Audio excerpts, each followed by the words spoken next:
Hello, everyone, and welcome back to the rounds with SEMD. Today, I am joined by Cody, Jerry, CTO, strategic mind behind SEMD's consultative approach and nimble marketing execution. He's known for close client relationships and operational excellence.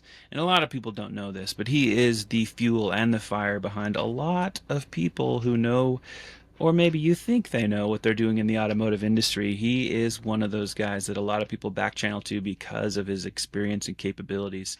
Also joined by JD Mixon. Well, listen, he leads SEMD's account management team to deliver results driven communication that goes far beyond reports. He's providing clients with clarity, accountability, and forward momentum. He's blending this with grassroots initiatives, with digital marketing strategy, combining culture, client relationships, contract oversight, and operational precision to drive organizational excellence. All you guys really need to know in the audience today is that you're sitting down and getting some really great insights from two of these superstars at SEMD. I'm glad to be talking with you guys. Welcome back to the rounds. Well, thanks to the audience that tunes in and picks up on this content, the importance of knowing why you do business with people, what's kind of behind why they do what they do and how they do what they do.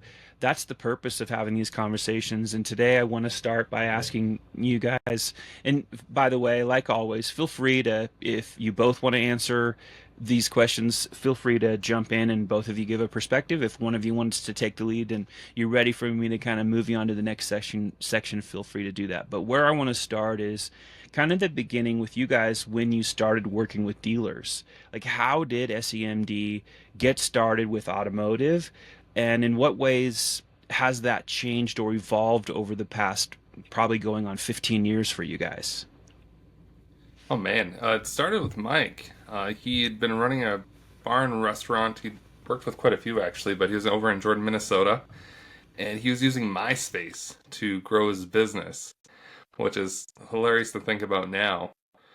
But after he decided to sell the bar, he got hit up to go work with Vin Solutions on their marketing team, specifically with social media. And from that, he kind of got introduced to the auto industry. And when Vin Solutions sold, he went and started his own company. And originally it was Mike, and then Mike and Doug, and then probably about a year after I joined. So I've been with Mike basically since, probably within that first year I haven't left. So my background, I started out with Wrestler Motors. I originally applied to be a salesperson over at Wrestler Motors in Bozeman, Montana, and got hired as a marketing director. And that was my first experience with how to work with, OEMs and co-op and all kinds of crazy stuff. Right when Toyota switched away from Saatchi and switched to, I can't think of the company name, but like I still talk to Steve West, who was my main contact there, which is kind of crazy. I remember those days. Before that, I mean, going straight into retail, was that your first automotive experience, Cody?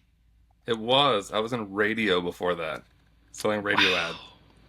Wow. Wow. Yeah, that's it isn't a frying pan into the fire. It's literally the fire of retail automotive. It is, there's nothing else like it. People talk about it all the time, but I don't think I know quite a bit about you, but I didn't know that that was your first entry. The retail side was your first entry into automotive. That's Yep. pretty cool.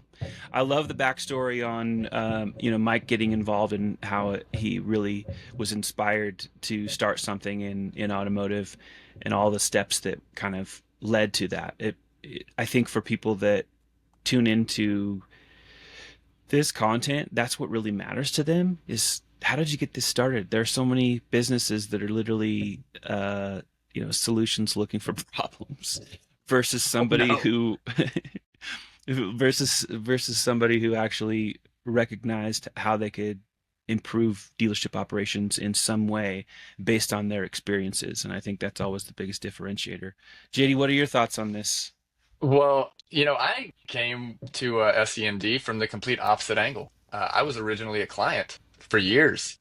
And so I got into automotive about 15 years ago. I was hired as the director of marketing for a dealer group down in South Florida. And after about 6 months, I was put in charge of all operations and marketing for the dealerships.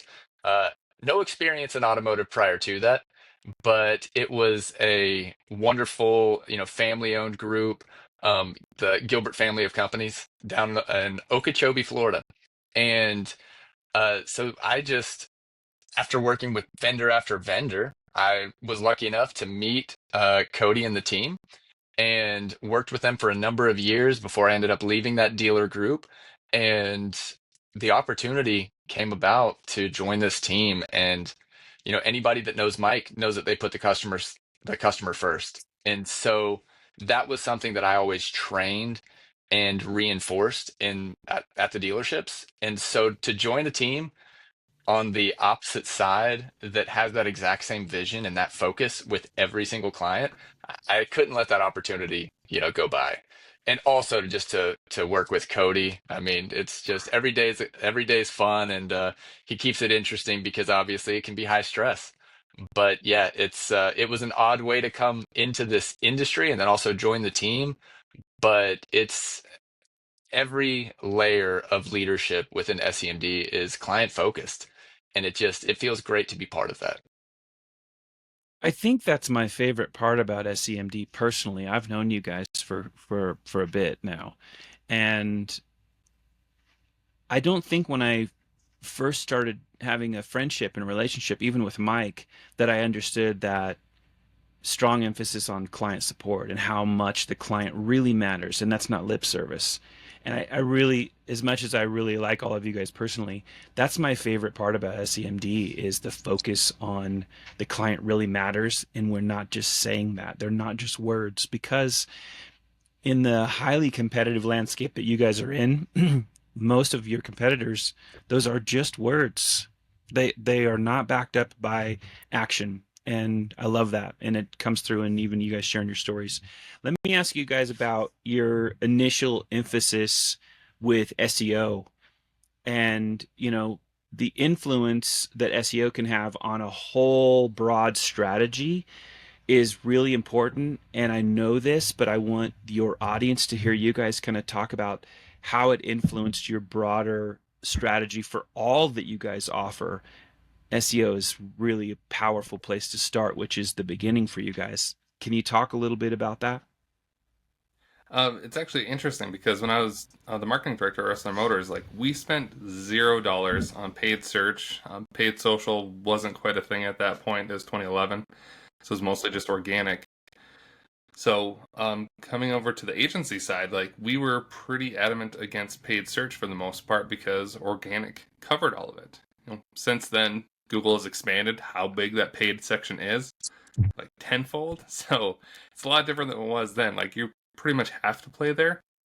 But how it actually like influences how granular we get. Because when you're doing SEO on a website, you have, you know, something as simple as a title tag and text on the page. But beyond that, you have all the different ranking signals, internal linking, page rank if you want to use a really old school name for it. But like paying attention to dozens and dozens of different factors when you're trying to get something to rank compared to like when you're running Google ads, like you could just turn on a keyword and run it with the Google AI optimize, like optimize for click, optimize for conversions, whatever.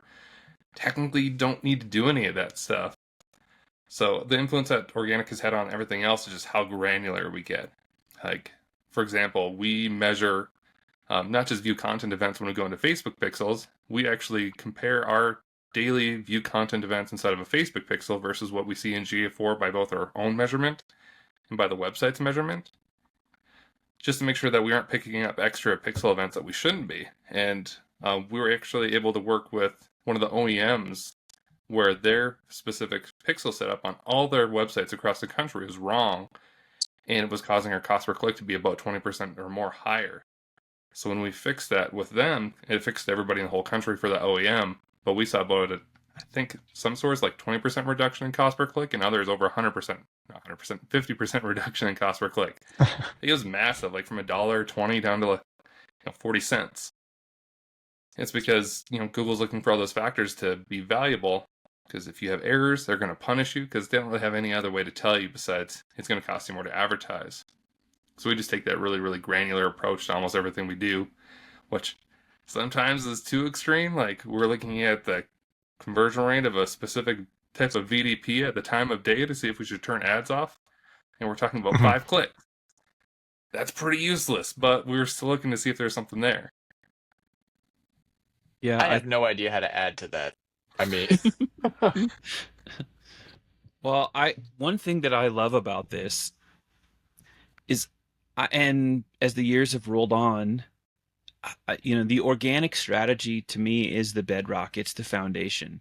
Oh, yeah. And we didn't advise people. I'm not going to include you guys. That I'm just going to say in general, a lot of people in the industry that shaped the opinions and beliefs of dealers uh, didn't we didn't know what we didn't know. Google has never been fans of how the most talented SEO experts, the most talented people understanding how organic really works. They've never really been big fans of that, obviously, because they can't monetize that side of the business. And so they've never had real questions, or never had real answers to questions when their people show up at events. There's just no depth there, and I understand that because they're operating a business as well. But the reason why I love that SEMD kind of started in the bedrock of SEO is for all the reasons that you were just explaining, Cody. You guys can take what you see happening from an organic perspective, which is where no one ever wants to start because it takes time. It's not instant lead gen, right? It's not Yeah. like, yeah, your phone's going to be blowing up, by tomorrow morning, and you're going to have double the leads that you've ever had. It just takes more time. But if you commit to it, it literally turns lights on in the darkness that you will never see if you don't deploy, and not just deploy, but never stop that strategy. And I know you've talked about it, Cody. Like, you have content that has been through multiple different other SEO experts that still lives. I don't, what is it, like 14 years old? It's a perfect example of Well, why you very do old. that. Yeah, why you do that in the first place. So I love that. What is, would you guys say, maybe the biggest opportunities and challenges that, as you guys have expanded into the paid search side and into the paid social side? Oh, just the number of customers you can reach. Like, I mean, going way back, I mean, we ran organic search and paid TV, and that was the strategy essentially at Rester Motors. And he went from like, I can't remember the exact number, but it was like 130 cars per month. And when I left, they were close to 500, and it was all SEO and paid TV in some capacity. It was wild. Um, so that really speaks to like the overall strategy, and the dealership was just super, super well run. Chris Nelson, when I first got there, was fantastic and really got things going. And after that, Jeff Kazer just absolutely made those stores grow. But going to paid search, like there's certain keywords where it's just tough to rank. Like it takes a long, long time. Back in when Snood existed, I don't know if you remember Snood, but we made a Snood blog when I was at Wrestler Motors, and we ranked for Toyota Tundra for sale. And the University of Florida bought 11 Tundras from us. No, it was Tacomas from us all the way in Montana because they Googled Toyota Tacoma for sale, and our Snood blog ranked and said you should buy from us. So they ordered and had them shipped, which is just hilarious.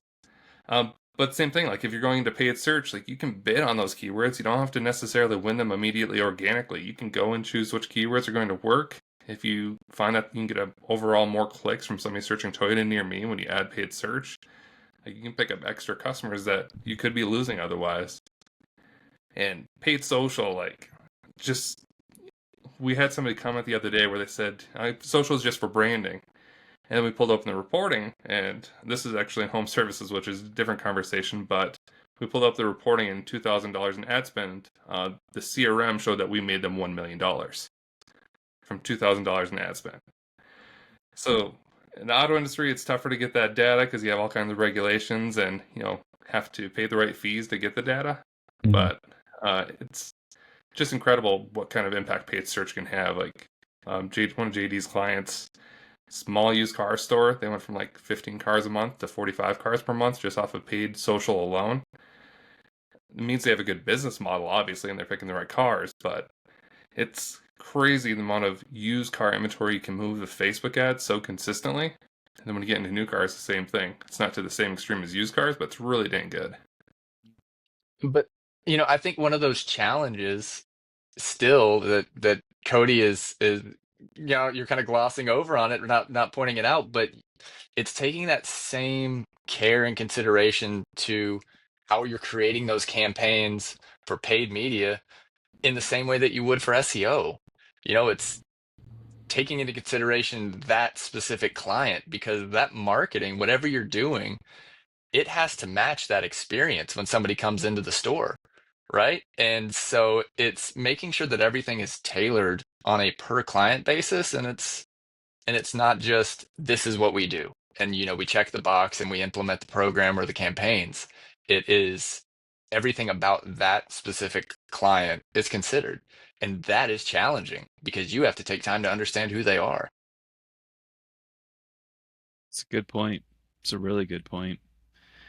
I think if you don't have that knowledge, you end up wasting a lot of money on behalf of a lot of people will blame it on like the dealers are wasting the money, but who you choose when you're deciding either making a switch or for the very first time you're going to jump into this, and SEMD is one of the businesses that you're considering. This is why you guys take the time to sit down and make some content like this so people understand kind of what's behind the why. And it's really important.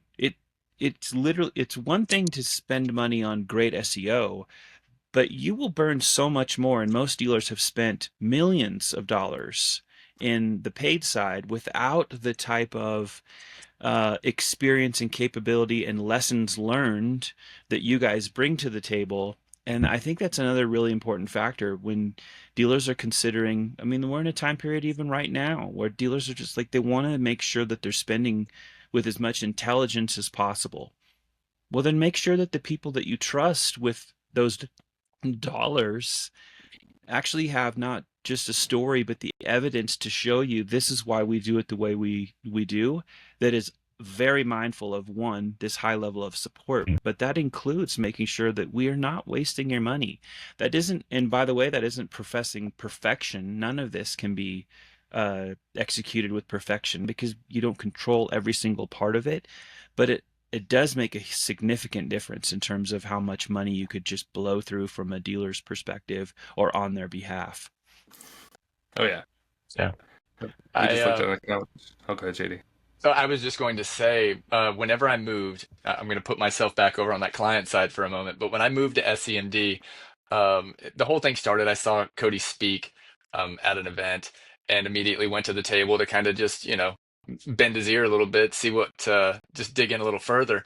And we started talking about, expected results, things like that. And I was able to go back, look at actual quantifiable data, and figure out, did it make sense for me to, at that time, sacrifice potential co-op dollars and for the potential benefit to be able to reduce my overall budget and still be further in the black? Because ultimately, that's what it comes down to: is are we going to generate more traffic that converts into sales?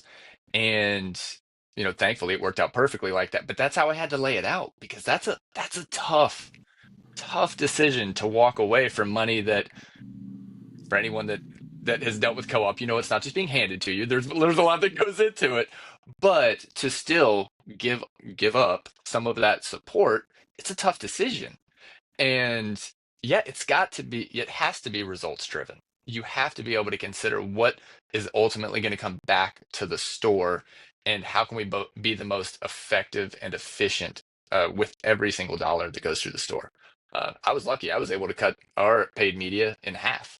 That won't be everyone's experience, but it was mine. That's a great place to be. Made me look wonderful. We had one I'm store where it took 100% co-op to dislodge us from the store because they cut over $1 million in advertising per year, and we're selling more cars, and so it took 100% co-op to dislodge us, which is crazy. Yeah, I love that you bring up co-op, and I know you guys will be nice about the topic. Um, I've always I've always felt like it's monopoly money to play. Everyone gets some, so you can play the game because there is very much a game to it. And so I'm not speaking on behalf of SEMD. I'm just speaking on behalf of a guy who's been in it since it started. And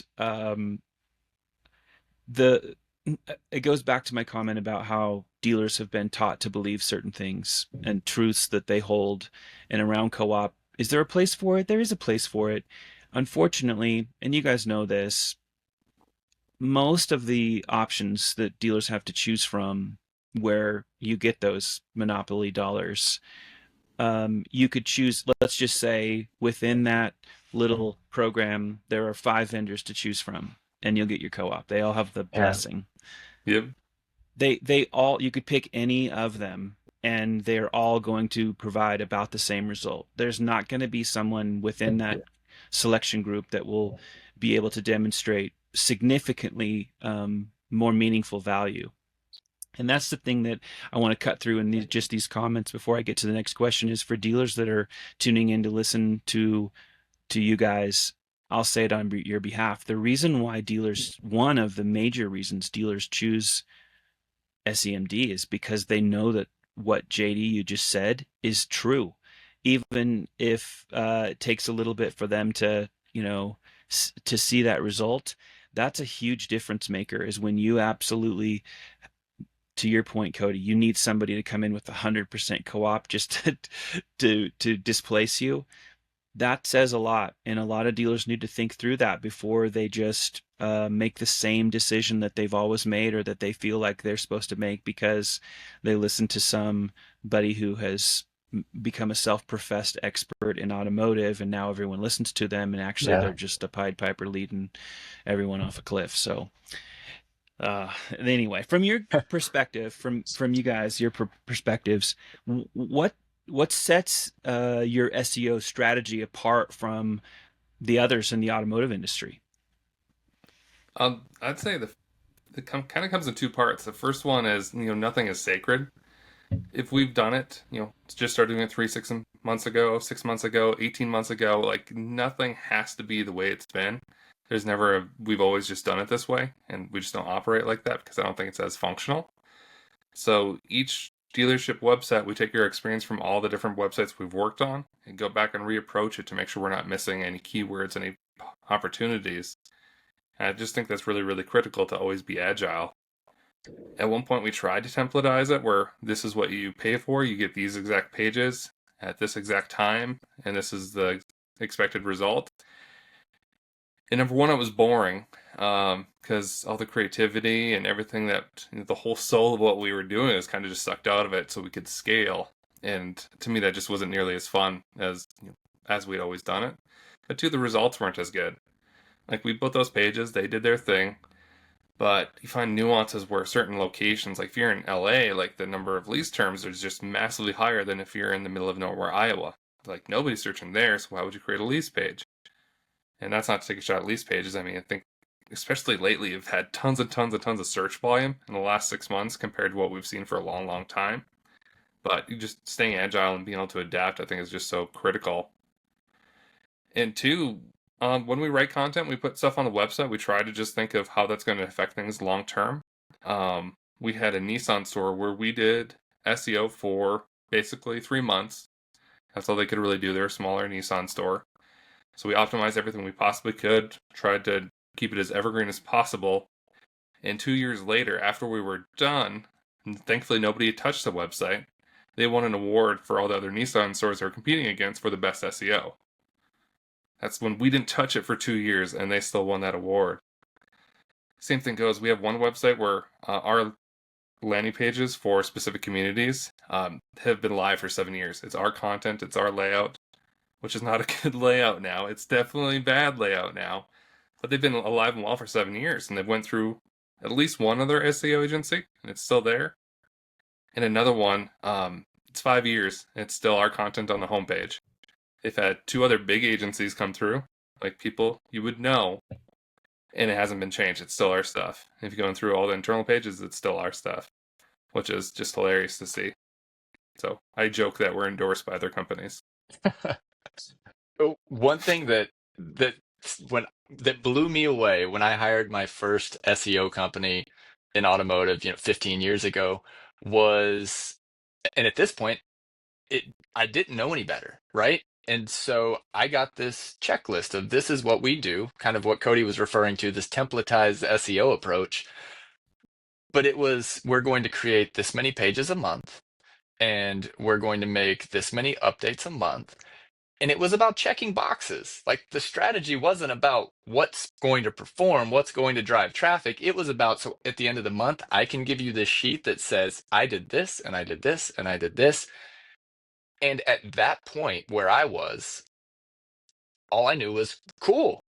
That's got to be good, right? You made me 5 new pages and you updated five. I mean, it sounded amazing, but it was never results driven. It wasn't this idea of starting with what is my goal? Where is my inventory going to be 3 months from now? And how can I strategically build content or update content now to prepare for that change?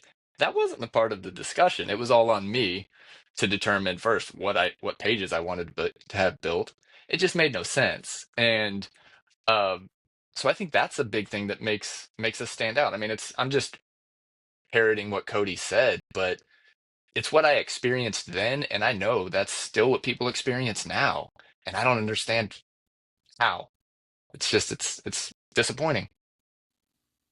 Oh, oh, we had Oh, one where yeah, go ahead. we were only live on this website for a month, Sean. We got fired basically instantly. It was for a university who had been blogging for years, like maybe a decade worth of blogs. And we Hmm. came in to consult, and they're like, okay, we want you to be completely honest with us. And we came in and said, I think you should delete your blog. And they're like, what? I'm like, you only have one blog post generating traffic, and it's not for a search that's going to generate people to actually sign up for your services, and it never has. And they're like, thank you. You can see yourself out. That's a good story. I mean, it's a funny story.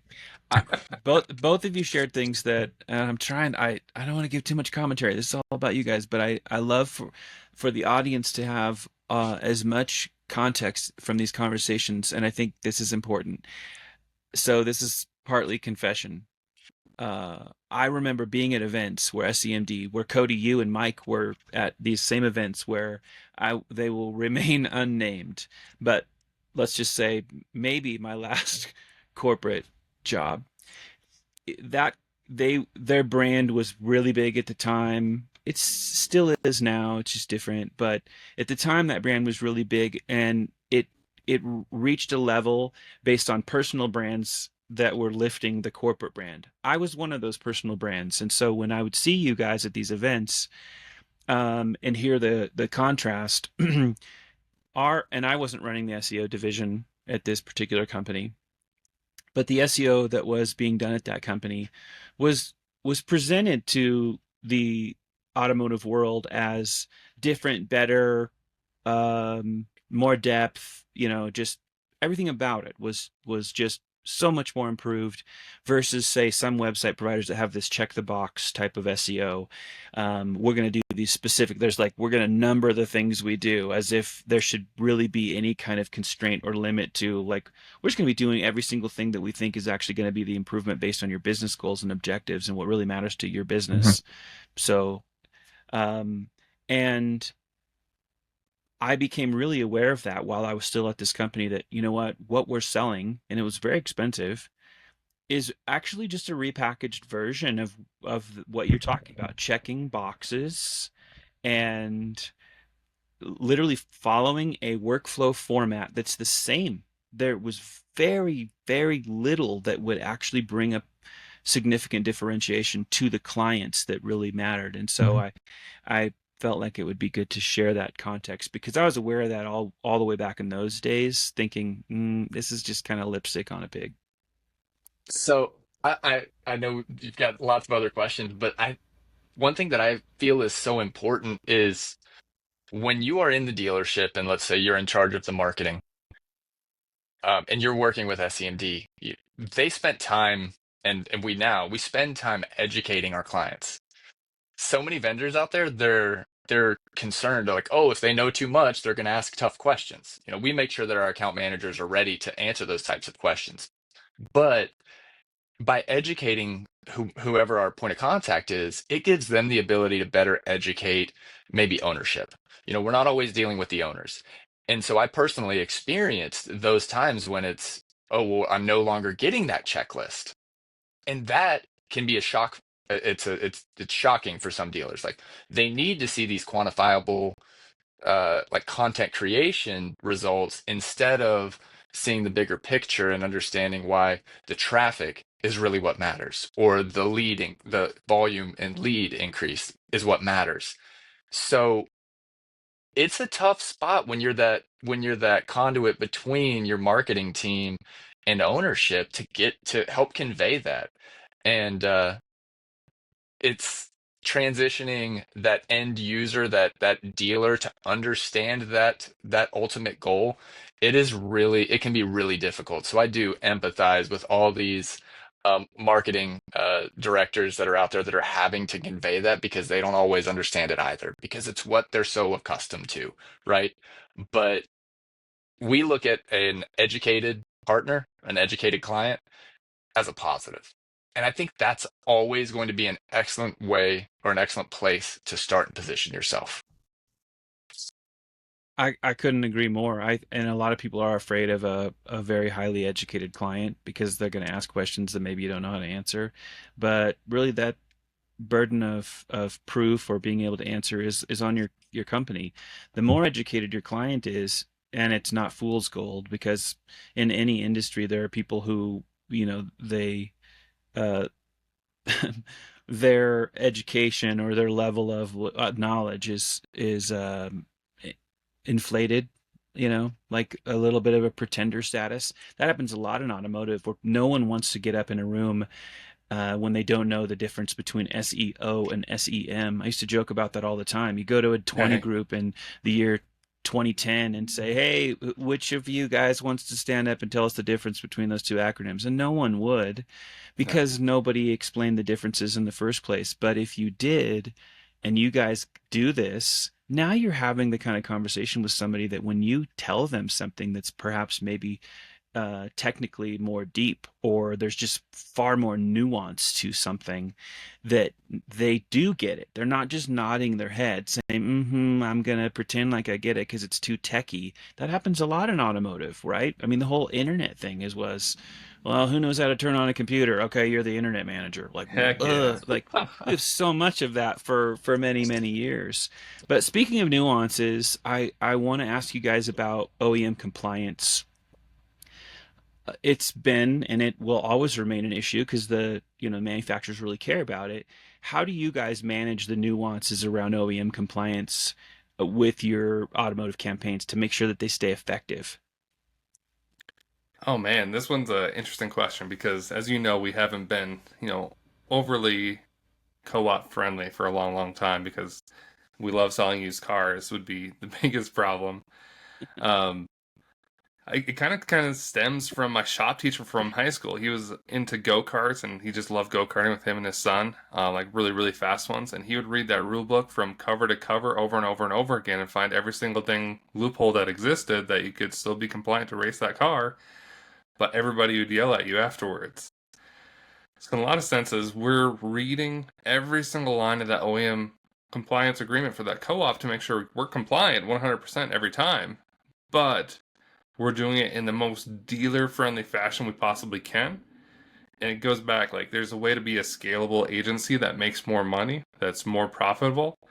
And then there's the hard way to do it, which, really, really smart people may be able to get those things to be really, really well aligned. But, taking a really hands-on approach and making sure that the strategy actually is effective is so critical. So we play within the lines we have to make sure we're compliant when we're doing co-opable stuff.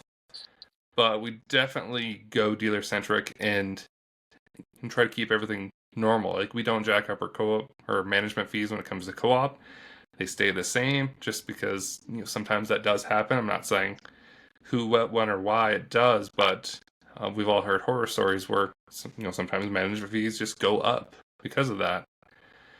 We don't go into that realm. We try to keep it the same exact way we always do.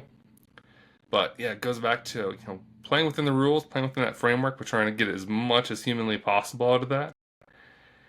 Except for one OEM where they tell you your exact keywords that you're allowed to bid on in paid search and how you're allowed to bid on them and when you're allowed to bid on them.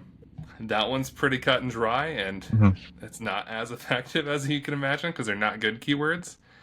They chose all the good ones for themselves. They're bidding on them, and we got the rest. Of So course.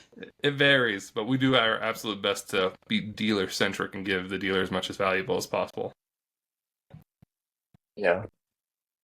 I remember being in the store, and this was always such a huge concern, right? Because you want to be as successful as possible, but again, going back to co-op, you got to stay within the guidelines. You definitely don't want to be in any trouble with your franchise, but ultimately the dealership has to be successful, right? And so having that deep understanding, digging in and looking for the opportunities in all these co-op or all these OEM guidelines are so different.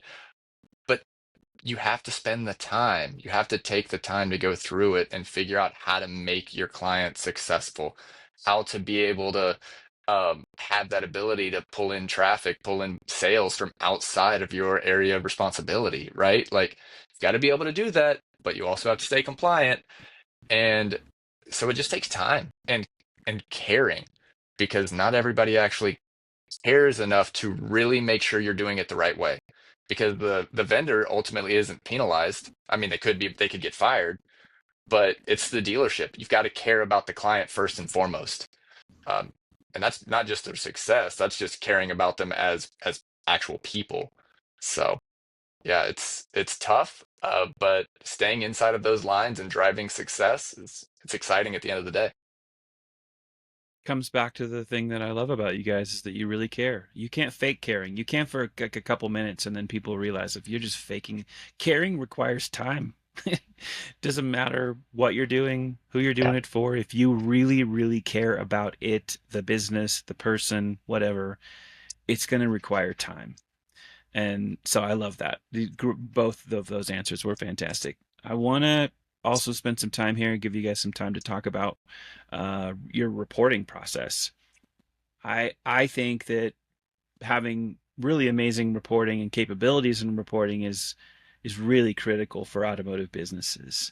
And I know that you guys do a lot of custom reporting, and I would love to hear a little bit more about how you kind of use that as an angle in performance enhancement for your clients. Amy and Ball and I were working on one yesterday where they're a power sports company. They have other car dealerships, but they end up having a power sports location too, and they're used to ASC formatting because automotive has it, power sports doesn't. So they basically tasked us with creating ASC reporting for the power sports store, which we had to do inside a Looker Studio. And it was basically a whole bunch of the if this and or then that systems. So you pull out all the different make, model, trim, all those things, so you can have reporting to see VDP views. I don't know if you consider something a power store vehicle detail page, but either way, we had to break it out in that capacity so they could see what were they getting from paid social because no reporting really existed.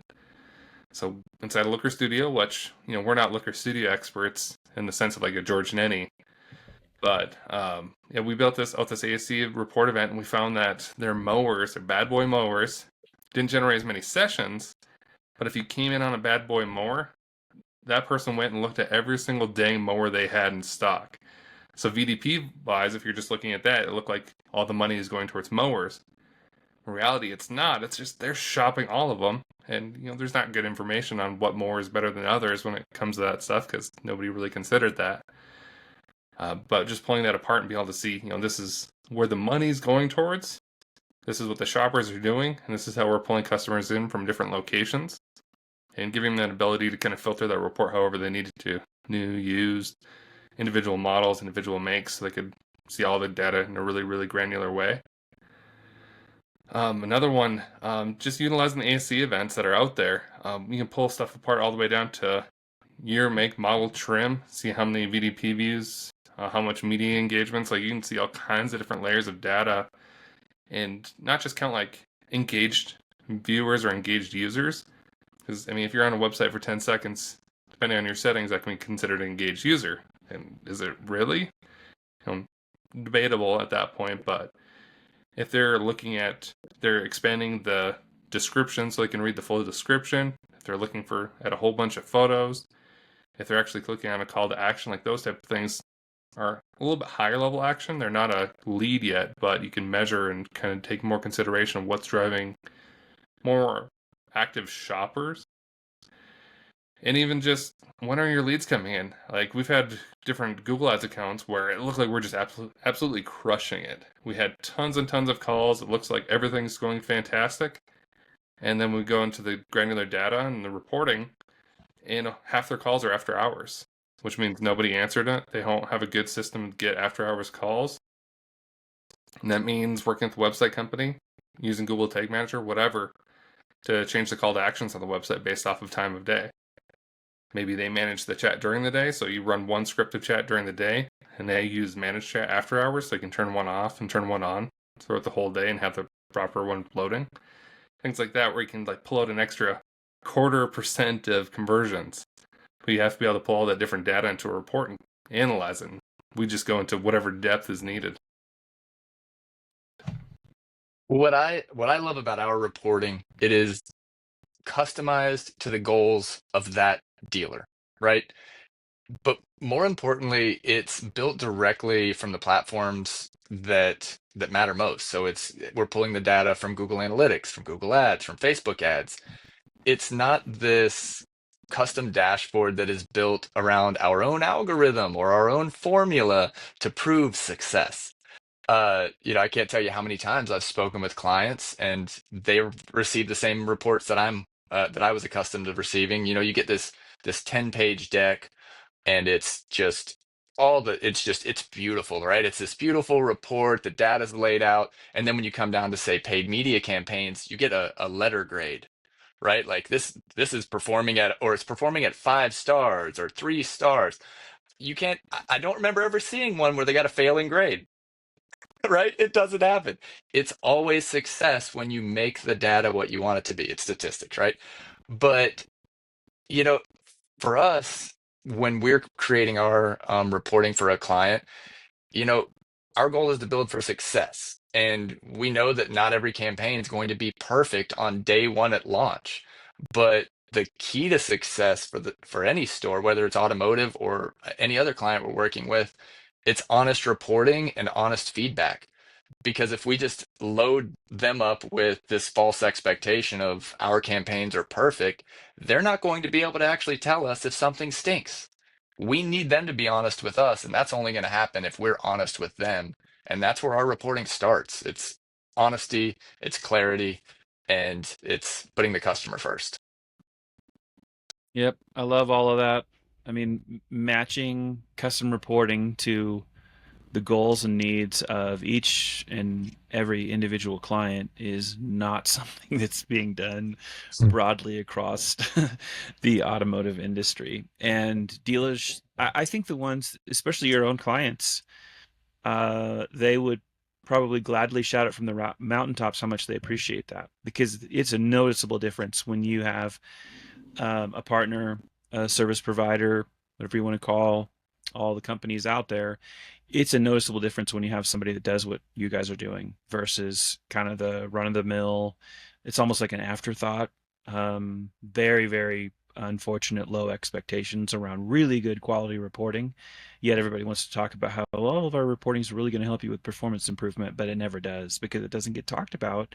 And I love that you mentioned even the word honesty. You guys want two-way communication of that coming to your clients and back from your clients. Makes huge difference. Huge difference. Oh, yeah.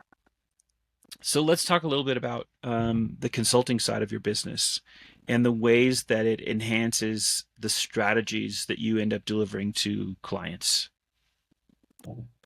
We're kind of obsessed with learning. I think that's maybe one of our strengths, but any situation where we can get more data and learn more things, we're just like all about it. And sometimes it's really, really simple things. Like we always analyze if we should run year, make, model just as like a search term campaigns within Google Ads. In our experience, the conversion rates tend to be, around 1% to 2% at best. And cost per clicks are, anywhere from $1.50 if you're in a really weak market to $4 or $5 in really competitive markets. And sometimes I've seen them into the teens for clicks like that. If it's $15 per click and you're converting 1% of those, like that's not going to math out ever. Ever, ever, ever. So we're always critical of those search terms. Like we will try them, we'll test them, maybe they'll work. We'll modify the landing pages to see if we can get a higher conversion rate. But if the math doesn't math, we just recommend not running them. Which with the inclusion of Google vehicle ads, we haven't had to as much. The Google vehicle ads, they come at a much lower cost per click on the same terms, just based off of the early search term reports we've gotten. Google hasn't turned it on for all of our accounts yet, which is kind of sad, but the ones that we do have search term reports on vehicle ads, we can see which search terms they are, and they're usually just year, make, model. But when you go into consulting, like we took a look at one that's a dealership that spent, north of $20,000 in Google ads in 1 month, just like a huge chunk, and they saw 100 cars a month. That immediately doesn't math to me. Like it's never going to be, you're going to be quite profitable unless you're getting tons and tons of co-op of that spend. But we went keyword by keyword through a whole analysis, and this is in our account. We don't run a Google Ads for them. We just did it for fun. And same thing. We found a lot of budget being spent on these model-specific terms that were not converting for them. They had maybe one conversion out of $10,000 in ad spend, which isn't uncommon to see, unfortunately. And they're using lots of automated bidding strategies, or that was our guess. I didn't get to see. They offered access to the Google Ads account, and I said I don't think I need it. I just can use GA4 and export it into a Google Sheet and do this. But it looks like they're using automated bidding strategies that were driving up the costs, which in our experience, like if on a branded campaign, we tend to run our branded campaigns really light. We want an extremely low cost per click. So we usually get like 3 to 10 cents cost per click when most people get like $1. And if you're running automated bidding strategies, you get that dollar click. It's like, Google's like, yeah, this person's going to convert. We'll pay anything to be the top spot. And that's what it does to you. You have lots of really, really high cost per clicks. So we recommended changing, different bidding strategies, which on our side, that's valuable data because Google always comes to us and says, there's some benefit to you if you run our automation rather than doing your manual controls. Because we run manual CPC, we have automated reports that send us which keywords are doing good and bad every day. We put real eyeballs on it. All bad things to scale an agency, but all things I think you should do, which I'm sure AI will help us do that a little bit more efficiently later on. But as is, we have to do the whole eyeball test and go down keyword by keyword. But just seeing all the different data, like if you can see how different people run Google ads, how they run Facebook ads, see what's working, what's not working, like it enhances our ability to do greater things as well as, help other people enhance their product because we're giving it full recommendations, full send. We just say exactly what we think, give details on how exactly they could implement it, completely different agencies, not us. Like all the way down to fixing their pixel and how they need to work to fix their pixel with both the OEM and their system within Google Tag Manager. And just giving way too much data, things that you shouldn't tell other people to help their business. But the reality is, you got to do it to make everybody better. John, I think you said it just a few minutes ago. You said caring requires time, and that's the approach that we take to consulting. It takes time because you have to dig in granularly to the data, like Cody was describing, and then you also have to dig in to understand that client and who they are. I feel like I keep talking about the client's goals, but I mean, if you don't understand that, how can you do anything to help them? Because the goal cannot just be to sell more cars. That might be the goal that you hear. That's what, of course, that's what they're going to say because that is, of course, you got to move metal, but it's all the different facets of what it takes to move that metal, right? And so it's understanding that, understanding what happens with the processes within the store, then comparing that against the data to figure out what's going to be best for that client. You got to hit it from both sides, and it takes a lot of time to care. It does. I think it's an underappreciated element from in our industry. I think it's greatly underappreciated. And again, I'll go back to the same thing.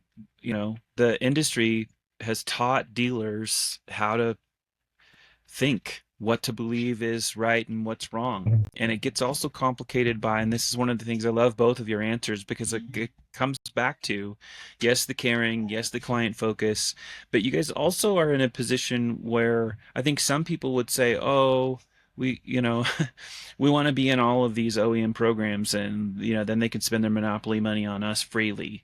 But the difference of that versus where you guys are is you can actually take the time to care. There is no restriction. All of these other places come with parameters and guardrails and things that you can and can't do, and you do have to play with some of that and account for some of that, but not nearly as much as if you were in if that were your goal. And Cody, you mentioned like it's sometimes hard to scale an agency, or it can make it more difficult. But I want your audience to know this about SEMD is the goal of SEMD isn't how fast can we scale our agency into something that somebody's going to want to come along, swoop up, and bake it into some crappy website solution or something like that. Like things that have happened historically in our industry over and over and over. SEMD isn't chasing that path. You're not trying to duplicate what other people have done, which is not in the best interest of dealers or your clients. You're completely, wholeheartedly, 100% focused on going all in for your clients. Like that's the most important thing. It's the reason why you guys have super low churn rates. People stay with you for forever, and it takes an act of God to make people say, well, I want to maybe work with somebody else. It's the reason why the work that you've done that's decades old still holds up against even people that compete against you.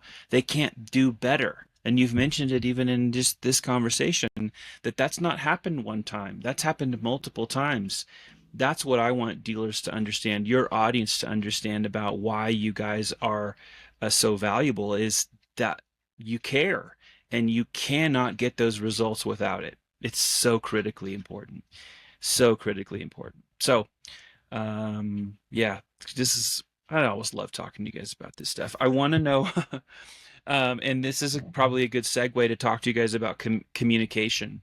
And Mike talks about this oftentimes, like the efficiency of good communication. And I know that this starts with you guys from the beginning of onboarding clients to even how you dedicate the time that you spend with them on a monthly basis, and how frequent and what's being talked about in those meetings. I would love it if you guys would share on why is the ongoing efficient communication with your dealer clients so critical to the way you guys approach your business delivery. This is probably a story I probably shouldn't say, but I'm going to anyway because Mike's not here to stop me. But uh, there's this. This is a few years ago now, maybe 4 or 5 years ago, where we got on a call, and the company we were partnering with spent the whole call yelling at the account manager, like 20 minutes all in, and Mike hopped on the call because he caught word of it and stopped the call, kicked everybody else off, and talked to the person, just person to person. Said, listen, you're not allowed to talk to my employees like that. It's not efficient communication. We're not getting to a point, and it's just not acceptable. I don't need your business, and I'm not going to allow this to happen. And that person still partnered with us 5 years later because they had that honest moment with each other saying, no, this is not what needs to happen. If there's a problem, let's address it and not be mean about it. And we've worked on them with a whole bunch of projects now. Like, things are very good. We're in great communication, and it's all because Mike believes in being completely honest with people. He'll call you up, tell you exactly what he thinks, what he hopes, what he dreams. You can ask Mike anything, and he'll tell you straight up, even if, regardless of what it is. Like, if you called him and said, do you think my results are good? He'll look at it and tell you yes or no. And he won't hide it. He won't do anything. It's just 100% it is how it is. If it's not good, he'll fix it. If it is good, let's high five and hug it out. And I just love that about Mike, where it's just always efficient in the sense of, word count efficient because he helps you get to the point. Like, we ever do website design, which we don't do a whole lot of website design. We're 100% upfront. Tell us you don't like it.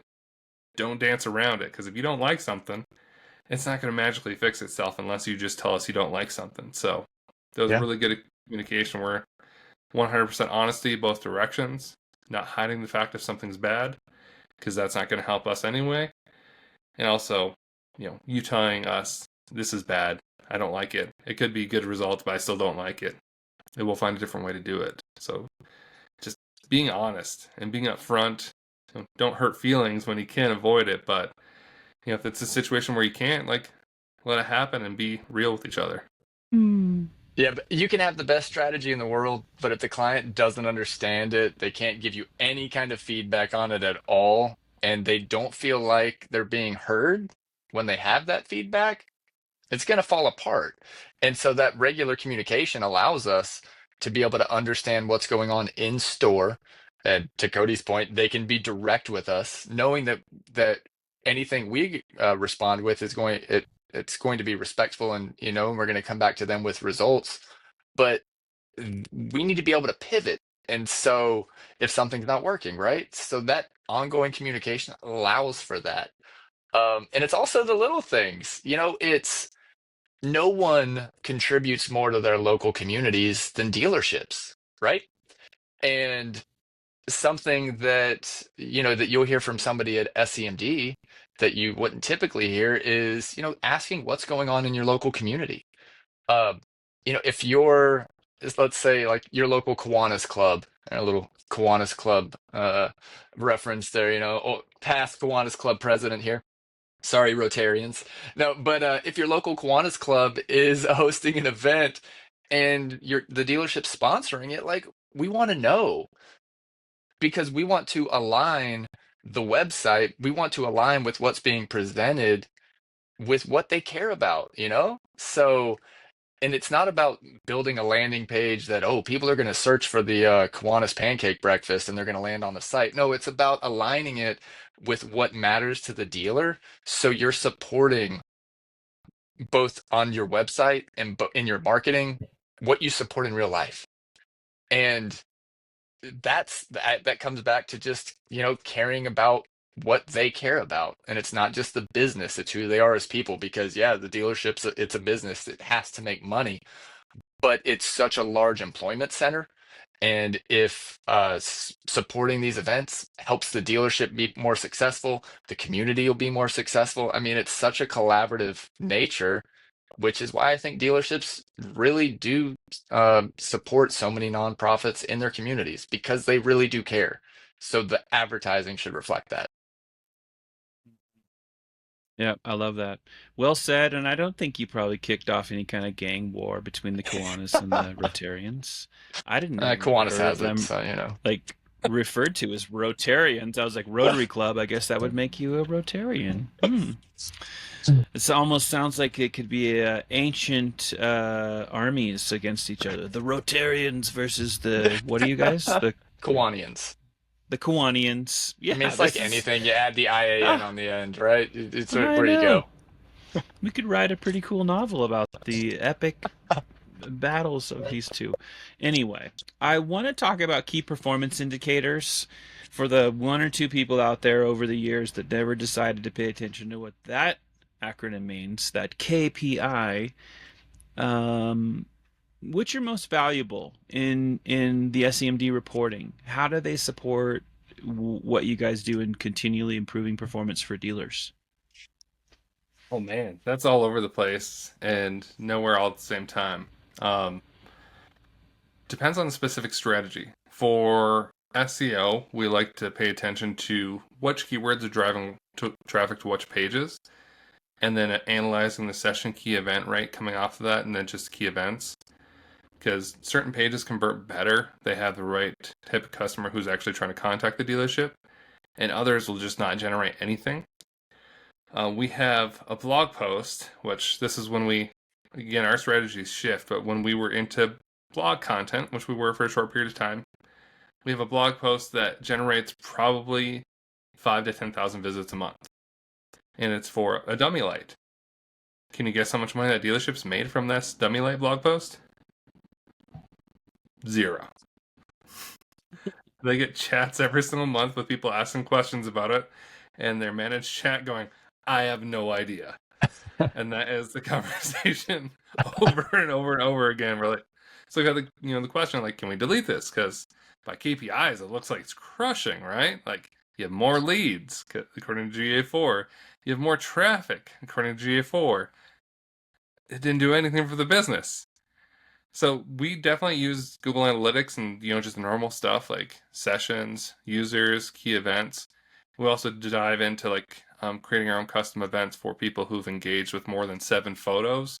And this is like an old school metric. I can't remember who invented the 7 or more photos as a shopper metric, but we have it in there just in case because that was a thing back in the day. So some people request that, and we have it all the way up to somebody looked at like 40 photos on a car.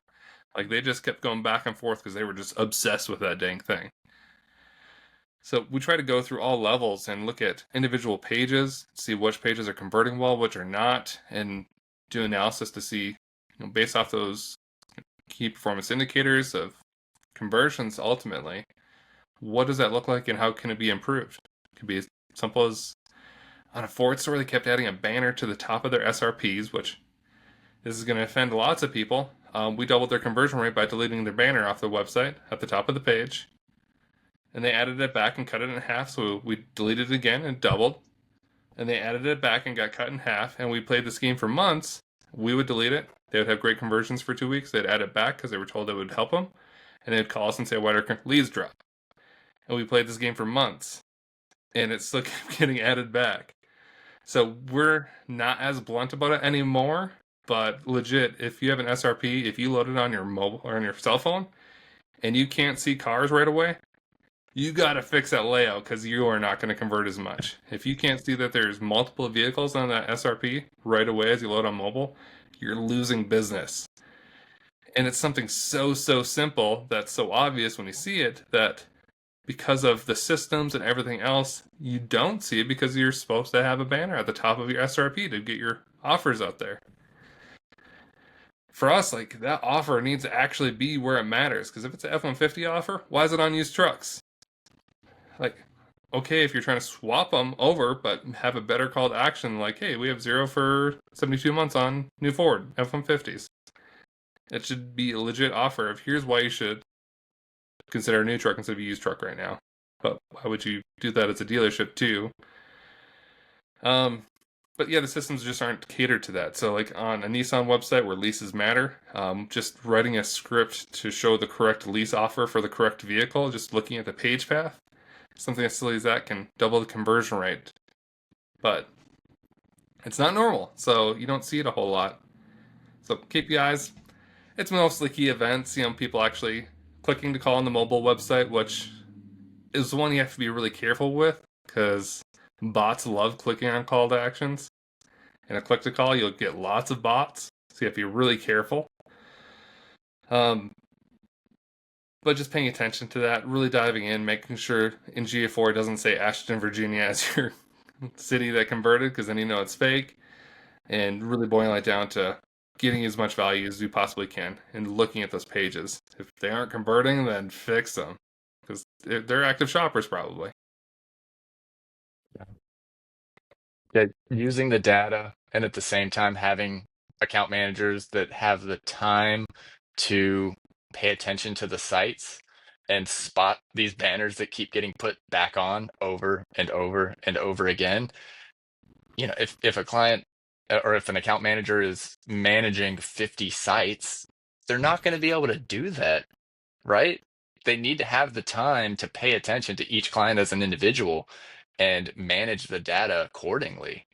Really dig into the results and understand what's going on. You've got to be able to provide, clear, relevant performance data, but you also have to have the time to figure out what is affecting it, right? And you can't do that when you're completely overloaded with, I mean, at times we know there's vendors out there that account managers have 100+ sites that they're supposed to be managing. I don't understand that, but it's not the way that we approach service.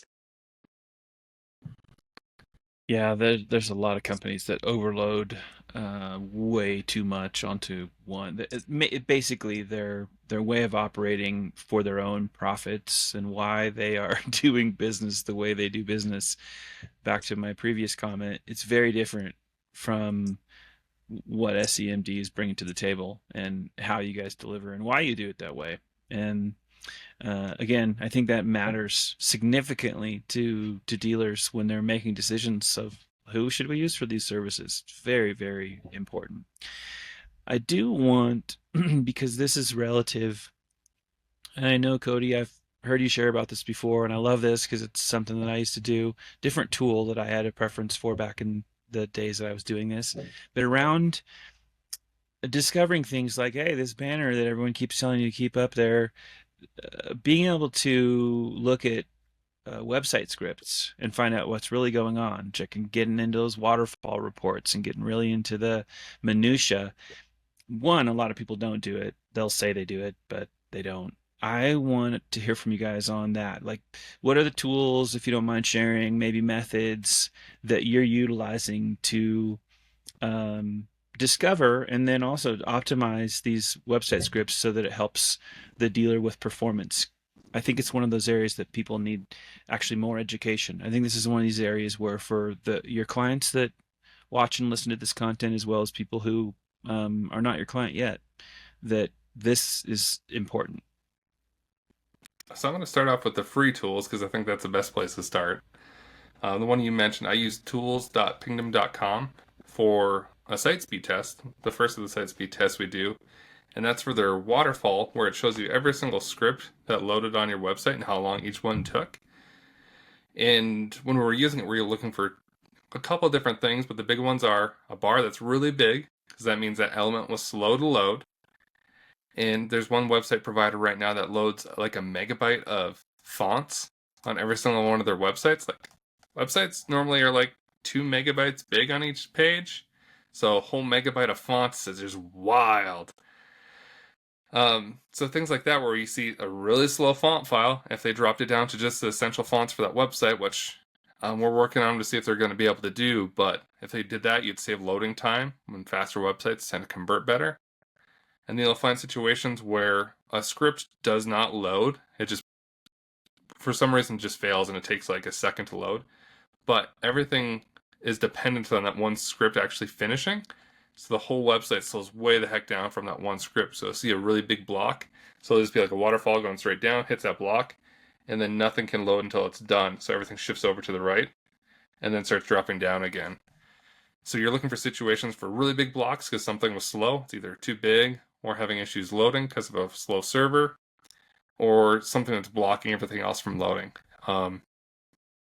Dealeron's Wasabi SRP loading script right now, we're having some situations where it's a little bit slower, and it never used to be, or at least it wasn't that slow historically compared to some other website providers, but it's kind of interesting watching that specific widget when it switched over to Wasabi being slightly different, slightly delayed. And we're actually seeing that more in our other tool that we use for site speed, which is GT metrics. And we use that one because it shows time to first byte, which is technically the SEO ranking factor that's most correlated to ranking better. How fast your server responds to passing data, because Google only has so much that they can work with. And I don't remember the speaker at PubCon, but they said consider Google's adherence to these rules based off how much it costs them to run it. So if you have a slow website, it's always going to be slow for your server to respond. It costs Google more money to crawl your website, so they're going to be less likely to crawl it and not give you as much value. So we're looking for things like that in GT metrics, where it's a slow time to first byte, it's a slow time to first paint, which is when there's enough on the website that it looks like it's usable to somebody, and then time to, there's a few different ones, full paint and full load. But basically, you're trying to see how long does it take till it looks like it's usable to a consumer, because if that's less than 10 seconds, supposedly your conversion rates go up. We have some websites that load in like half a second, so it's way, way fast. But just paying attention to that. And GT metrics is free. Pingdom is free. I think you should be running through your core pages, not just your home page, because most people just do your home page. Do your home page, new car, SRPs, and individual VDPs, just to see every single one if there's something causing errors and not loading fast. Not free, but also I think super useful is a tool called SEMrush. It's not as great as it used to be because they've had to deprecate some stuff. But for like $79 a month, you can put in your domain or your competitor's domain, whoever, and you can see a big chunk of the keywords that they're currently ranking for on the SEO side, and talk to your SEO company about, hey, should we build content to rank for this? This is their page, this other website that's ranking. You don't know if it's good or not. I mean, you can only see that's generating traffic to some extent, but you get an idea of what other people are doing, and having that perspective of not just your website, but other websites, of what's working, what's not working, and giving yourself a wider idea, I think is just a good thing to do for $79 a month. And the last one is Screaming Frog, which is again free for up to, I think, 100 pages crawl, which your website's going to be bigger in auto, but it's going to give you a really good perspective on the top pages on your website. I think Dealer eProcess blocks it from running for good reason, because it's a data hog. Like, this thing's crawling your whole website, it's eating up resources, and if a company chooses to block that because it's going to cost money to do so, like, I get it. But if you'd have to check it to see if it's going to work or not. But all of the other platforms, I'm pretty positive it works. You can crawl your website, see your title tags, see if you have duplicate title tags, see if you have broken links, because one of the first things we do when we take over websites, look for broken links, because it's the easiest way to get SEO value for like no effort. So we just scrape a website, see all the broken links, fix them, and we usually see rankings or traffic go up slightly. It looks like we're awesome and all this amazing things, but we just fix what was broken. Just hilarious. Finally, GTM Spy. This one's tougher to use, but basically you can put in anybody's Google Tag Manager and export what's in there and upload it to your own tag manager and try to dissect what people are doing. So you can go put your competitor's website in there and potentially see which vendors they're using and get a good idea of, what strategies are they currently using. We use a lot of, you can see the JavaScript they're using. You can see all kinds of things you shouldn't be able to see, but it's wild. I love it. I mean, I don't have any tools to add to that list that Cody just provided. But I think he mentioned SEMrush as one of them, and I look at it as, yeah, it is so useful. It's something I subscribed to in the dealership. But like so many tools that any website or that any dealership has, you get all these bright shiny things, but you just have to use it, right? And don't just sign up for it and not look at it, but use it, because there are also still so many great free tools out there that Cody just mentioned. One that I'm surprised he didn't mention is just a Yuli generator. When it comes to local search and just putting yourself in the place of the client, but also stressing to the client to not just constantly use this all day long and negatively affect their campaigns, right? But it's amazing how many free tools are out there now that you can manage or at least review the performance of your site. It's great. And AI. Yeah. We skipped over that. Yeah. A what? Oh, A it's what coming. was up? I got a little bit of an AI question for you guys coming up here before we close it out. But the answers here in this question alone. I mean, Cody, you just kind of laid out yet another example of how you guys really want your clients to be smarter. Like, you want to educate them. So to tell them all these tools, and listen, let's just be honest. Most dealers are not going to have the time, especially depends on what position. Maybe somebody in the marketing roles, right?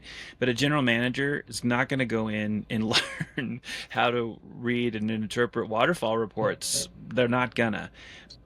But if they have someone like you explaining, well, this is where you can go, even to understand what first content paintful even means, is really significant, because you have people who weaponize site speed alone, along with many other ranking factors, because it's the way that they are able to manipulate people into doing business with them, or it's the way they maybe continue to help support the narrative that they are, these self-proclaimed experts in areas where once you dig in, that there's no depth, right? They're on the shallow end of the pool. And what you're saying is really important, because dealers need to know that these things exist, because they're literally the easiest things for dealers to use to hold their vendors accountable. Not just to know what's going on in their own business, but you didn't say it, I'll say it. You can also use these tools, and SEMD welcomes it. Most of the other people out there do not welcome it. You can use these tools to find out things that you need to know about being a good business operator. You don't have to become an expert at interpretation of website script waterfall reports, but knowing what it is and just knowing the basics of that is so hypercritical. And so I love it. And back in the day of the company that I won't name, I had a couple of favorites. I loved webpagetest.org, used it extensively, but that particular tool also had a like a quick start guide. And I can't tell you how many dealers I sent that to. So because it broke Heck yeah. down in an elementary level of like, this is what I want you to know. You don't have to be an expert at it. You don't have to get to Cody level or JD level but if you just take the 5 or 10 minutes to read this, it's going to make you smarter about a whole bunch of people that are always trying to sell you stuff and get into your wallet. And so I love that you share all of that, Cody. I think that you guys are right on the money and very consistent. If you're not picking up on this message with you guys around caring and supporting and how clients are taken care of, um, giving them all of the resources to be on your level is, I think that says a lot. Um, Couple more questions for you guys, and we'll land the plane. Do you have examples that you wouldn't mind sharing where your approach has delivered some results that you just were like, these are amazing? I'm sure people would love to hear a couple of examples if you guys have them. This is actually an account that JD manages, so I'm just going to steal all his credit because that's what's up. It's for fixed ops. Lots of people spend lots of money on Google Ads for fixed ops, and what we find is that they run broad match keywords on like BMW service, and Google broad matches that into the brand name of the dealership. So yeah, an example would be a dealership that is a used car store and does fixed ops. And when we looked at fixed ops marketing, there's lots in, not the company. The idea, just to clarify, I'm not calling out fixed ops marketing, the company. People doing marketing for fixed ops, they tend to just use broad match keywords and let Google go to to brand name searches or people searching for like make near me, Ford near me, and they just let it wander over into there because you can collect calls, conversions, everything like super easy. So if you just throw up broad match and just let it go, it looks really good on paper, but you're 100% competing with the company who's running your sales on paid search. Like it's the same keywords they're using for their stuff because they know they're high converting keywords. So you tend to have the stuff where you're auctioning against yourself and costs go up because you can only win once per domain.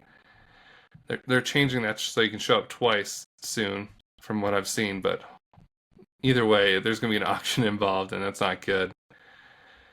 So the results that we're seeing, we're running Google Ads, and our cost per booked appointment is somewhere around $19 off of paid search, which is wild. Like an actual booked appointment, person actually scheduled service, and we turned it on for 3 days the first time, and they had so much business they had to turn it off so they could hire more technicians and then turn it back on, which is crazy. And like the budget that we're throwing at it now is basically every single dollar we possibly can until once again they're full up, so they can pause the ads, get more service technicians, and that's just their plan. Nobody else is running those ads right now in their market, and it's a major metro, but they're a used car dealership service, so they can service any make and model, and we're just going ham on it. So it's just going to keep scaling up until somebody catches on and tries to win on the same stuff that we're bidding on, which is great. We turned it on to a smaller store in a small market. Not nearly as good. They'll probably get 20 confirmed leads for like $150. So value-wise, I mean, it's still fantastic value. It's just you're not going to be able to scale it as much. So for like that type of stuff, like if it's either they're in a mid-market and they service all makes and models on the service side, I think you can run some really crazy campaigns, which is fantastic. But if you're only manufacturing, if you only do like Honda service, it's a little bit different. It's harder to get into that because you're going to get into the same generic, broad match stuff. A different one, we have a dealership where we have something like 600 SEO pages. They've been with us a long time. We chase stupid things. We outrank dealerships in their own markets. Like if you search car dealership, a different town anywhere around them, they're probably going to be in the top 3. We're just absolutely aggressive and obnoxious in all capacities. Like the whole state. You could be 4 hours away and you're probably going to find one of their pages. So in that sense, like we don't do this as much anymore. Like randomly we'll get people who want something like this, but this is our old school strategy from way back when, because they've been with us for like 12 years. Like we rank for every single time you search for a specific model in the whole state. If you search for any make, they probably show up on the used car side of things if they have one in stock. If you search for a dealership or used car dealership in any city around them, they show up. And it's way too aggressive. It's probably not benefiting them for the majority of those towns. Like if you're 3 hours away and you see this dealership, you're going to be like, who the hell is this? And not find them anywhere near you. But that's the type of stuff you can do. Like SEO, because there's so many restrictions on the OEM approved side, they have to follow these guidelines for different keywords and such that you are allowed to go in SEO for. And, if we're not being co-op acceptable in a situation, we don't. We can go and rank for bad credit stuff, used car stuff. We just go chase whatever nonsense you want. Right-hand drive Jeeps, cool mom cars, which nobody is still taking me up on. It's been 8 years of me asking for people to take photos of car seats and cars and writing blog posts with cool mom cars. Throwing that out there, if anybody's interested, there's like 8,000 searches per month. There's some stupid number for people looking for cool mom cars. We have the domain. We have the content. We just need somebody to commit. I love it. It's wild, but yeah, in the paid search side of things, those ads for service, just it's insane what they do, and it's a great system. On the SEO side, dealership, they just rank for all kinds of nonsense they shouldn't. And social, another one of JD's that he gets to manage.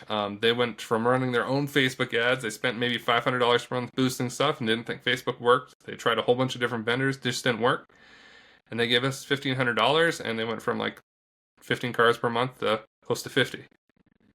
They don't show up to meetings because they have them and a salesperson, so they rarely make meetings because they're too busy selling cars, and happy as a clam. So what I Now, love JD, about you what can Cody talk just about- said is, as cheesy as it sounds, the way he just approached that, he gave me all the glory and knowing that this was a complete team effort. And, that's kind of how it works with the clients, right? Because it's about their success. But it takes that team effort to make it all happen. So thank you for that, Cody. But yeah, it is all about the team and our ability to collaborate directly with the experts at SEMD and each platform allows us to have that success. One other success story that I want to point out, and this is going to be, I'm sticking with fixed ops for a minute here, but we had a dealership that their service business had been going down. Looking at Search Console, their impressions remained high. Click-through rate was going down a little bit. And so we just kind of dug into them to understand what was going on at the store level. Started looking at their Google reviews. Well, we were able to see a trend of those reviews going down. We saw some consistency in certain people's names being mentioned. We saw some discrepancy between maybe what was being advertised on the site that wasn't the case in the store when someone gets there. Well, it's I was told when I first got into automotive, it's sales job to sell the first one. It's services job to sell every vehicle after that. And so if the client or the customer was coming into the store and they weren't having that experience that they expected, then they're not going to come back, right? And so we were able to make slight adjustments to the site to be realistic. We made adjustments gave them recommendations for adjustments they could make in the store, and went as far as creating some talking points for their advisors that aligned with the advertising. So it was a consistent message from the point that they saw an ad or came upon the site organically, all the way until they were getting the keys and being redelivered their vehicle after their oil change or whatever it was. And we were able to see that increase in that service business over the course of a few months. Now, getting those Google reviews back up is extremely difficult, right? It takes a lot of work. But when a dealership wants to invoke change, wants to create something, it has to be a culture shift. And we tied the marketing and the experience in store all together to create that. I mean, it was a culture shift, and it was an immediate over the course of a few months, but improvement for that dealership. Yeah, I love it. Love it. One last area I want to take you guys into, and it doesn't have to be. Originally, I was thinking I wanted to ask you guys, like, what are the new trends and innovations that you guys are going to be preparing and implementing with all of your automotive services? Which you can answer that if you want to answer that specifically. It's I really want to dig in on your thoughts around AI. The audience doesn't know this, but I'll tell you, I know from both of your perspectives. Even JD, I know somewhat recently you shared a pretty lengthy post on your LinkedIn profile. Which, by the way, I'll say this now: if you do not follow Cody and JD on LinkedIn, please go do it right now. Just pause the video and go and follow these guys. They post great content. But I would love it if you'd speak to that. And when you think about trends, innovations, because so many people don't even know what's really happening with AI's search, AI overviews, zero click. There's just so much happening, probably more dynamically in the last nothing like this in the last 20 plus years as it relates to search. So I wanted to get your kind of final thoughts as we close out this episode, kind of in that area. What are your thinking? Is it playing into anything you guys are doing, or is it still in this learning mode like you talked about, Cody? Where are you guys at on all that? Did we already talk about coolmomcars.com? Did we already cover that? Yeah, and I don't right-hand believe that's Jeeps, that. Perfect. Just want to make sure. and Just want to make sure. and right Go ahead, and Cody. right-hand drive Jeeps. You got to remember Yes. the right-hand drive Jeeps too. You guys got that available too. Oh man, with the AI, I think the absolute easiest thing in a dealership should be doing with the AI right now is on vehicle descriptions. We tried to do it in the simplest possible way we could the other day, where basically the prompt was, "I am a car dealership trying to sell this car. Write me a vehicle description for this VIN," and that was it. And ChatGPT in this case went and found their listing on Capital One, their own website, cars.com, found all that information that they had already posted online, and wrote them a vehicle description with bullet points calling out specific features for that dealership, where it was a better description than their, fill in a blank thing they were getting from the inventory provider. Like, far better. Hmm. And from there, I mean, you can do additional prompts on top of like asking for a video script to be able to go and record a video about that, and all kinds of different things. But just rewriting your vehicle descriptions using AI can be so valuable, just so instant. It's so easy. And that's not even using a paid version, that's just a free version. You can use that and improve today. You got to validate the data, because AI will manifest things, so you will have to read through that to make sure it's real. But either way, it can definitely speed up your process and just make it easy. If the car's not selling, you can start whipping out different vehicle descriptions. You can go back to your previous prompt and have it rewrite it again and again and again if it's not selling, every 3 days. Just go and do it again and keep trying to get it to move. As for us specifically, we're incorporating way more schema into pages with the combination of ChatGPT and just being better at, programming to an extent, because ChatGPT is not perfect. It's going to get you near the goal line on code, not usually the whole way. So taking that information, rewriting it further so it's going to be accurate, and then writing a better prompt for a team. And typically we use like a Google Sheet, so you can just plug in all your information. It's going to write the prompt for you, so you don't have to rethink the wheel every single time. Just keep it really simple with some formulas. And you can do different things, like if you need a About Us page optimization, you probably shouldn't use AI. You should be writing it yourself for AI. But you can use that to enhance your pages in lots and lots of ways. The other thing that I think all dealerships would benefit from is writing better About Us pages. And this goes back into AI, because if you're trying to use AI to search for the best car dealership near you, it reads your About Us page. Because if you're going to brag about anything, it's going to be on your About Us page, right? So it's ChatGPT, Google, they're all using your About Us page to see if you've won awards, if you have these things. And if you go and look to see what references they're using, it's almost always the About Us page. But nobody talks about how they're an 8-time President's Award winner anymore. The page just sits there. Nobody's been updating it for, a long, long time. So that's one where you'll have to do manual work, because If you haven't posted on your website, AI doesn't know this exists. It can't write it for you. But, go write about the battle between the Kiwanis and Rotarians. everybody. Kiwanians and Rotarians, Cody. Kiwanians and Rotarians. I can But tell if you which side you're of the active battle line along, you just got put on. I'll tell you that right now, Cody. I love it. just go and talk about like the different things you're involved with, because Yeah. those things, if you're asking for the best dealership, they're going to look at your local community involvement, which nobody brags about for some reason. Get those dang logos from the companies you just gave $100 to. Get them on your website. Talk about it on your About Us page. Here's all the organizations we work with. It's going to be hundreds for a car dealership, so try to be a little bit selective, because Yeah. is the junior high swim team and like really really influential for you? If it's not, don't include it. If it is, definitely. But you want to brag about that stuff, which a lot of dealer owners don't donate for that reason. They don't want people to know what they do. They don't tell their own employees what they're doing. But there's going to be a benefit at some point where if you include some of it, maybe not all of it, because you still want to be a little bit private with what you're doing for your donations, including that stuff is going to make you show up more when people are using AI to try to find the best car dealership. So include the big things at least, and what's special about you. I mean, we're back to unique selling propositions again after Yeah. we kind of killed the topic for a couple of years. So I'm going to go away from AI and I'm going to come back to it. Okay, Sean? Um, Okay.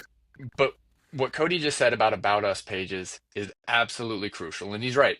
Dealers often don't want to put that stuff out there because they feel that, um, they're patting themselves on the back and they're only showing people where they're donating. So people, will say, oh, that's the business I want to work with. That's not the motivation for the donation.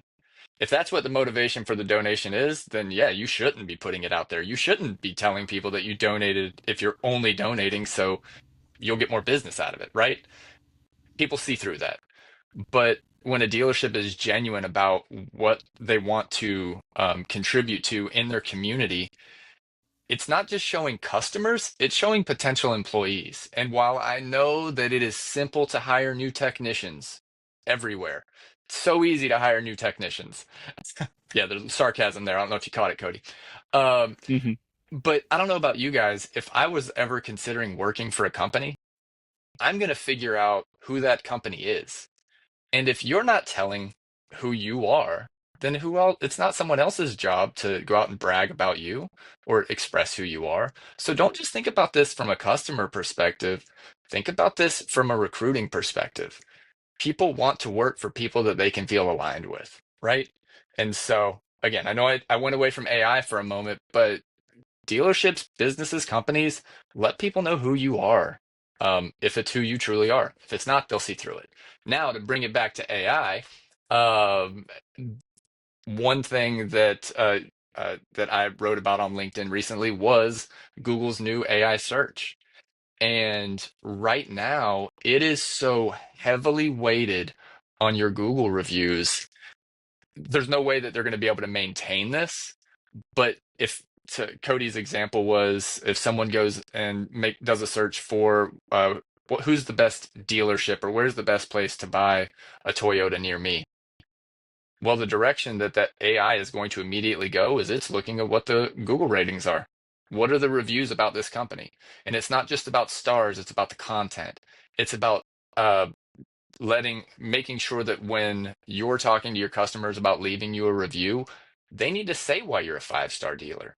They need to say why their experience was excellent, right? It's not just click the stars, go on with your day, because that's what Google's looking for. So you need to be reinforcing that information on your About Us page about why you're the best dealership in the area.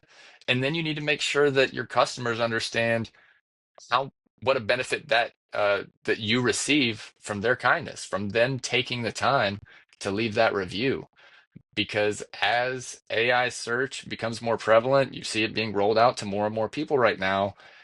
If your Google business profile is, 3.8 stars or worse, um, if it's not 4.5 and up, right? Like we need to be working towards this. We need to push this forward because those are the metrics that Google is looking at to answer the question, who's best in town, right? So don't forget about it. AI doesn't have friends right now. All it has is text to go off of. And make sure that text and that content supports who you really are and the kind of experience customers can receive. I think it's so critically important. This is a perfect place to put this conversation into its parking spot. But so much great stuff that you both shared. Cody, JD, thank you guys for the conversation. Audience, if you cannot literally mine so much gold out of just this conversation, maybe you should be doing something else. I don't know, because there's so much here. But let me also reemphasize, when we have these conversations, it's really to you, the audience. It's to your benefit, so that you can kind of dig in and get just the real. There's nothing to be overproduced about conversations like this. It's literally people that have been in it for a long time that really care about what's going on in your dealership. So hopefully you key in on that, and you'll continue to come back and get more content from the rounds from SEMD. Before you know it, we'll be right back with another one of these conversations. Thanks, guys. Appreciate the time. Thank you, Sean. See ya.